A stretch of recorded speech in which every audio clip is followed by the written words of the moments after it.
ကဲဒီနေ့ကျွန်တော်တို့2026ခုနှစ်အတွက်ထွက်လာတဲ့ကမ္ဘာလုံးဆိုင်ရာစာနာရိခအကြက်အတဲများဆိုင်ရာအစီရင်ခံစာကိုတစ်ချက်ကြည့်ကြရအောင်ဒီအစီရင်ခံစာတွေကအဓိကအချက်လက်တွေကိုချပေးရင်အခုလက်ရှိကျွန်တော်တို့လုပ်နေတဲ့နီလန်းတွေကဘာလို့အလို့မဖြစ်တော့တာလဲ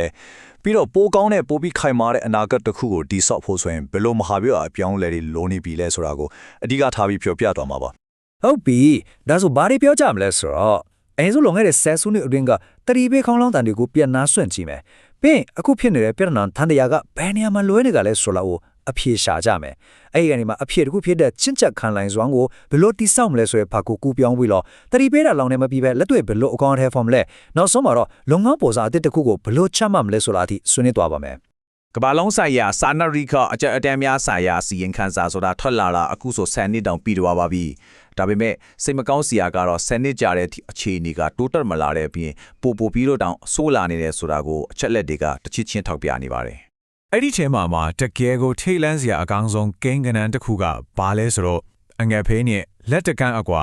IPC အဆင့်5လို့ခေါ်တဲ့အချင်းကြီးစိုးဆုံးကိုရောက်နေတဲ့လူဦးရေဟာပြီးခဲ့တဲ့10နှစ်အတွင်းမှာ6စာတိတက်လာခဲ့တာပါပဲဟုတ်ပါတယ်6စာပါအရေးကျွန်းနဲ့ပြောရရင်လူဦးရေ1,600,000လောက်ကနေအခုတက်သမ4တန်းကျော်အထိကိုခုန်တက်သွားခဲ့တာပါပြီးတော့စဉ်းစားစရာတစ်ခုကဒီအခြေအနေဆိုးကတစ်ကြိမ်တစ်ခါတည်းဖြစ်ပြီးပျောက်သွားတာမျိုးမဟုတ်ပါဘူးစက်တိုက်ဖြစ်နေတဲ့လမ်းကြောင်းတစ်ခုလိုဖြစ်နေတာပါဒီမှာကြည့်လိုက်ရင်အချက်အတဲကြုံနေရတဲ့လူဦးရေ IPC အဆင့်တုံးနဲ့အထက်ပါနော်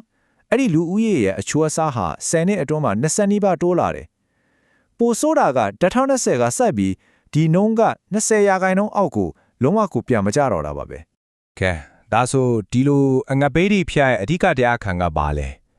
အစီရင်ခံစာမှာရှင်းလင်းနေတာတော့ပဋိပက္ခနဲ့မလုံခြုံမှုတွေပါပဲဒါကအကြီးမားဆုံးတွန်းကားပါလူပေါင်း149တန်းကျော်ရဲ့ဘွားကိုတိုက်ရိုက်တရားမှုရှိနေတယ်ဆိုလိုရင်းကရှင်းနေပါစာနာရိကဖူလုံးရွေကိုတကယ်တည်ရချင်းတဲ့ဆိုရင်ဒီပဋိပက္ခတွေကိုအရင်ဆုံးမဖြစ်မနေဖြေရှင်းရတော့မယ်ဆိုတဲ့အချက်ပါပဲဒီချက်လက်ဒီအားလုံးကိုခြုံကြည့်လိုက်ရင်ထင်ရှားတဲ့အချက်တစ်ခုကတော့ရေးပေါ်ချင်းနေဖြစ်မှထလိုက်တုံမြဲနေတဲ့ပုံစံကလုံးဝအလုံးမဖြစ်တော့ဘူးဆိုတာပါပဲကောင်းပြီဒါဆိုရင်ဒီ system ကြီးတစ်ခုလုံးကဘယ်နေရာမှာချိုးယွင်းနေတာလဲဘာကြောင့်အလုံးမဖြစ်တော့တာလဲဆိုတာကိုအရင်မြစ်ထီတူးဆော့ကြည့်ဖို့အချိန်တန်ပါပဲဒီအကြောင်းနဲ့ပတ်သက်ပြီးယူဂန်ဒါဖန်ဒါရေးဝန်ကြီးတွေပြောသွားတာလေးကတော်တော်လေးထိမိပါတယ်သူကဘာပြောလဲဆိုတော့ခင်ဗျားတို့ရင်ဆိုင်နေရတာကရေရှည်ပြဿနာကြီးဒါပေမဲ့ခင်ဗျားတို့ကရေတိုရံမုံငွေတွေစီမံကိန်းတိုလေးတွေနဲ့ရောက်လာကြတယ်ပြီးတော့မှဘာလို့ဒီစကားပိုင်းတွေကိုပဲထက်ခါပြောနေရလဲလို့အံ့ဩနေကြတယ်အမှန်ပါပဲပြဿနာရဲ့အရင်ခံနဲ့ဖြည့်ရှင်းမှုနေတာလုံးဝကွဲလွဲနေတာကိုထောက်ပြသွားတာပါဆိုတော့ရှင်းလင်းထွေးရတဲ့ခြားနာချက်ကဒါပါမယ်ဟိုးရင်ကလုံနေတဲ့ပုံစံ reactive model ပေါ့အဲ့ဒါကအကြက်အသေးဖြစ်မှာတကူညီရောငါလက္ခဏာကိုပဲလက်ကုနေတာအဲ့တော့မီခိုမှုကိုပဲပိုဖြစ်စေတယ်အခုလိုအပ်နေတဲ့ပုံစံသစ်ကတော့ proactive ရမယ်ဆိုလိုတာကပြဿနာမဖြစ်ခင်ကြိုတင်ကာကွယ်မယ်ယောဂရဲ့အရင်းမြစ်ကိုဖြည့်ရှင်းမယ်ရေတိုငွေကြေးထောက်ပံ့တာထက်ရေရှည်တည်တိုင်းမဲ့ရင်းနှီးမြှုပ်နှံမှုတွေလုပ်ရမယ်ဒါမှကိုချေထောက်ပေါ်ကိုရက်တည်နိုင်မှာပါဟုတ်ပြီအဲ့လိုပြက်ရွက်နေတဲ့တန်တရားကိုဖြတ်ဖို့ဆိုရင်ဘာလုပ်ရမလဲအခုဆိုရင်အားလုံးကတူညီတဲ့အဖြစ်တစ်ခုစီကိုဦးတည်လာနေပါပြီအဲ့ဒါကတော့အကြက်အတဲကိုဖစ်မှလိုက်စီမံခန့်ခွဲနေတာထက်အစကတည်းကကာကွယ်တားဆီးတဲ့ဘက်ကိုပြောင်းရမယ်ဆိုတာပါပဲဒီအပြောင်းလဲရဲ့ဗဟုချက်ကတော့ကြံ့ခံနိုင်စွမ်းဒါမှမဟုတ် resilience ကိုတည်ဆောက်ရပါပဲ resilience based approach ဆိုတာဘာကိုပြောရလဲဆိုတော့ရိုးရိုးလေးပါပဲအေးပေါ်အကူကြီးပေးတော့နဲ့ရမနေတော့ပဲဒေတာကန်စာနာရိခစနစ်တွေရရွာလူထုတွေနိုင်ငံတော်အစိုးရတွေကိုယ်တိုင်ကအနာဂတ်မှာဘယ်လိုထိတ်လန့်စရာအခြေအနေမျိုးပဲကြုံလာကြံ့ခံနိုင်အောင်လိုက်လျောညီမေနေနိုင်အောင်စွမ်းဆောင်ရည်တွေကိုမြင့်တင်ပေးတာပါပဲဒီချင်းကမှုရဲ့ပထမမှန်တိုင်ကတော့စောစီလှုပ်ဆောင်ခြင်းပါဆိုလိုတာကအချက်လက် data တွေကိုစာတိုင်းတွေရေးဖို့သုံးသပ်ဖို့လောက်ပဲသုံးတာမဟုတ်တော့ပဲလက်တွေအရေးယူဆောင်ရွက်ဖို့အတွက်ခလုတ်တစ်ခုလိုအသုံးချဖို့ပါပဲဘာလို့လဲဆိုတော့အချက်တဲကအကြီးကျယ်မဆိုးသွားခင်အထီရောက်ဆုံးတဲ့ကုန်ကြစေအ ਨੇ ဆုံးအချိန်မှာကြိုတင်တားဆီးနိုင်ဖို့အတွက်ပါဒုတိယမှန်တိုင်ကတော့ data တွင်းကိုပဲရင်းနှီးမြှုပ်နှံဖို့ပါ data ခန့်စိုက်ပျိုးရေးစားတော့ကုန်စနစ်တွေတောင်းတွေဈေးကွက်တွေကိုအားဖြည့်ပေးတာဟာဒုတိယဦးစားပေးမဟုတ်ပါဘူးဒါဟာအငတ်ပေးကိုကာကွယ်ဖို့အတွက်အခိုင်အမာဆုံးရှေ့တန်းခန့်တဲ့တွေကိုတိစောက်တာနဲ့အတူတူပါပဲဒီလိုလုံးမပဲသူများစီကအခုညီကိုမိခိုနေရတာကို short ချနိုင်ပြီးရက်ရွာတွေကိုတည်ငြိမ်အောင်လုပ်နိုင်မှာပါနောက်ဆုံးတဲ့အရေးကြီးဆုံးမနိုင်တခုကတော့နိုင်ငံတော်ရဲ့ဥဆောင်မှုကိုအားကောင်းစေဖို့ပါပဲရေရှည်တည်နိုင်မဲ့တကယ်အဖြစ်မှန်နေဟာနိုင်ငံတော်ကကိုယ်တိုင်ပိုင်ဆိုင်ပြီးဥဆောင်တဲ့အစီအစဉ်တွေကနေပဲထွက်လာနိုင်မှာပါနိုင်ငံတကာဖွဲ့စည်းတွေရဲ့အခမ်းအနားကဝင်ပြီးအစားထိုးလို့ပေးဖို့မဟုတ်ဘူး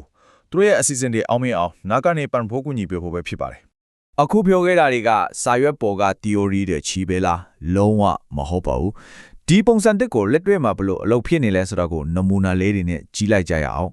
ဒီချင်းကမှုရဲ့အကောင်ဆုံးဥပမာတစ်ခုပါတော့ဆိုမာလီယာနိုင်ငံမှာတည်နိုင်ပါတယ်သူတို့ဘာလုပ်ခဲ့လဲဆိုတော့စောစောစီးစီးရလာတဲ့တတိပေးချက်လက်တွေနဲ့ခမန်းချက်တွေကိုတုံးပြီးအခြေအနေတွေမိဟုံဟုံမတောက်ခင်မှာပဲနိုင်ငံတော်အဆင့်ပြင်ဆင်ရေးအစီအစဉ်ကိုချက်ချင်းစတင်လိုက်တယ်အဲ့လိုလုပ်လိုက်တော့လိုအပ်တဲ့အီးမေးလ်တွေကိုကြိုတင်ဆူစီပြီးအခြေအနေကိုပောက်ကွဲမထွက်တောင်းထိန်းနိုင်ခဲ့ပါတယ် နောက်တဲ့နမူနာကောင်းတူကဆူဒါမှာပါ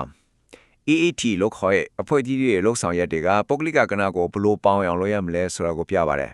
သူတို့ရဲ့ရွာတွေကနေတရက်ဆံမွေးမေလမ်းကြောင်းတွေဖော်ပေးတဲ့အရေးမေကြောင့်ဖြစ်တဲ့ပရိပတ်ခေါ်တွေကိုဖြည့်ရှင်းပေးတဲ့စင်တာတွေထောင်ပေးတဲ့အဓိကတော့တောင်းသူလက်သမားတွေအတွက်ရေးရှည်ရတည်နိုင်မဲ့စီးပွားရေးလုပ်ငန်းတွေတိစောက်ဖေးတာပါ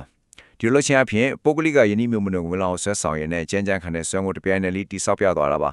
ကဲဒါဆိုဒီသင်ခန်းစာတွေအားလုံးကိုခြုံလိုက်ရင်လက်တွေ့နယ်ပယ်မှာအလုပ်လုပ်နေတဲ့သူတွေအတွက်ဘာအထည်တွေတက်ရောက်လဲဒါကကျွန်တော်စီမံကိန်းတွေကိုရေးဆွဲတဲ့အခါအကောင့်အထည်ပေါ်တဲ့အခါမှာလိုက်နာကျင့်သုံးနိုင်တဲ့ရှင်းလင်းပြတ်သားတဲ့လုပ်ငန်းမှုပေါင်းတစ်ခုကိုပေးနေတာပါပဲ ဒီညမှာ UNICEF ကအဆိုပြုထားတဲ့စုပေါင်းအပြောင်းလဲ9ခုရှိပါတယ်ဒါကဒီလုပ်ငန်းပုံစံတစ်နဲ့အံဝင်ခွင့်ရဖြစ်အောင်စ조사နေတဲ့ဘယ်ဖွဲ့စည်းမဆိုကိုပြန်စစ်ဆေးလို့ရတဲ့ checklist တစ်ခုလိုပါပဲ